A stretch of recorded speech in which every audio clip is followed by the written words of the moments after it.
जय श्री कृष्णा दोस्तों। क्या भगवान भी सच में बीमार पड़ते हैं? जगन्नाथ मंदिर का यह रहस्य। हाँ दोस्तों, भगवान भी बीमार होते हैं। उड़ीसा प्रांत में जगन्नाथपुरी में एक भगत रहते थे। श्री माधव दास जी अकेले रहते थे। संसार से उनका कोई लेना देना नहीं था। अकेले बैठे बैठे भजन किया करते थे। नित्य प्रति श्री जगन्नाथ प्रभु का दर्शन करते थे और उन्हीं को अपना सखा मानते थे। प्रभु के साथ खेलते थे। प्रभु उनके साथ अनेक लीलाएं किया करते थे। प्रभु उनको चोरी करना भी सिखाते थे। भगत माधव दास जी अपनी मस्ती में मगन रहते थे। एक बार माधव दास जी को उल्टी दस्त का रोग हो गया।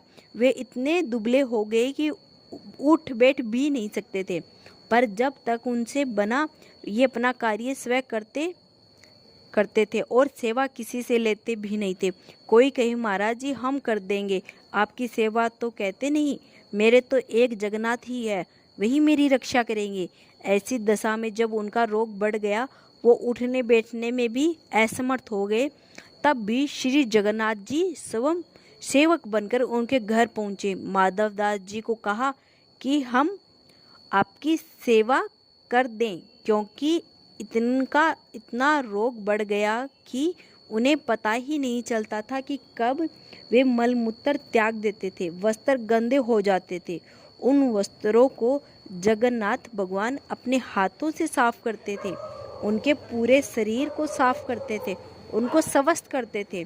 कोई अपना भी उतनी सेवा नहीं कर सकता जितनी भगवान ने भगत माधव दास जी की करते थे। जब माधव दास जी को होश आया, तब उन्होंने तुरंत पहचान लिया कि यह तो मेरे प्रभु ही हैं।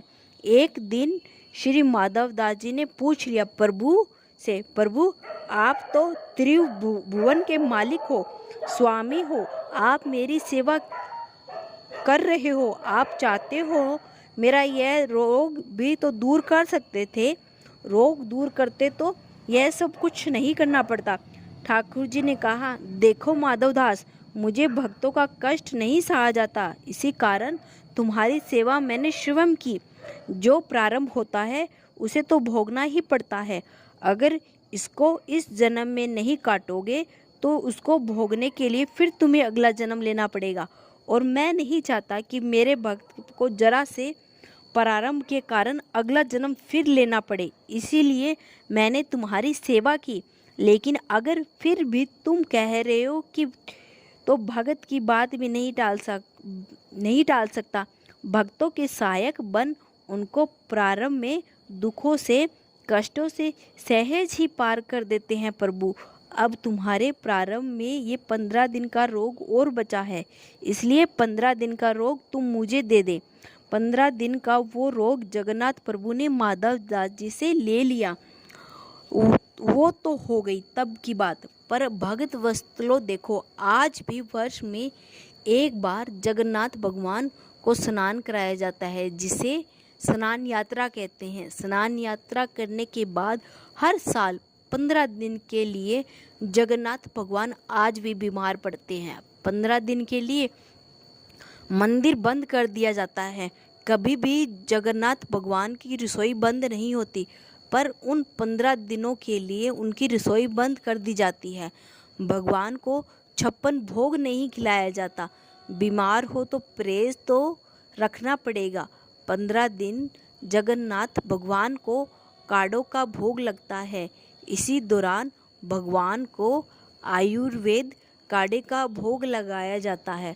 जगन्नाथ धाम मंदिर में तो भगवान की बीमारी की जांच करने के लिए हर दिन वैद्य भी आते हैं। काढ़े के अलावा फलों का रस भी दिया जाता है। वहीं रोज शीतल लेप भी लगाया जाता है। बीमारी के दौरान उन्हें फलों का रस छेने का भोग लगाया जाता है और रात में सोने से पहले मीठा दूध अर्पित किया जाता है। भगवान जगन्नाथ बीमार हो गए हैं और अब 15 दिनों तक आराम करेंगे। आराम के लिए 15 दिनों तक मंदिर के पट भी बंद कर दिए जाते हैं और उनकी सेवा की जाती है ताकि वे जल्दी ठीक हो जाएं। जिस दिन वे पूरी तरह से ठीक हो जाते हैं उसी दिन यात्रा निकलती है, जिसके दर्शन हेतु असंख्य भक्त उमड़ते हैं। खुद में तकलीफ लेकर अपने भक्तों का जीवन सुखीमय बनाए, ऐसे भक्त वत्सलता है प्रभु जगन्नाथ जी। जय श्री कृष्णा, जय श्री जगन्नाथ जी। अगर वीडियो पसंद आई हो तो लाइक एंड सब्सक्राइब करना न भूलें।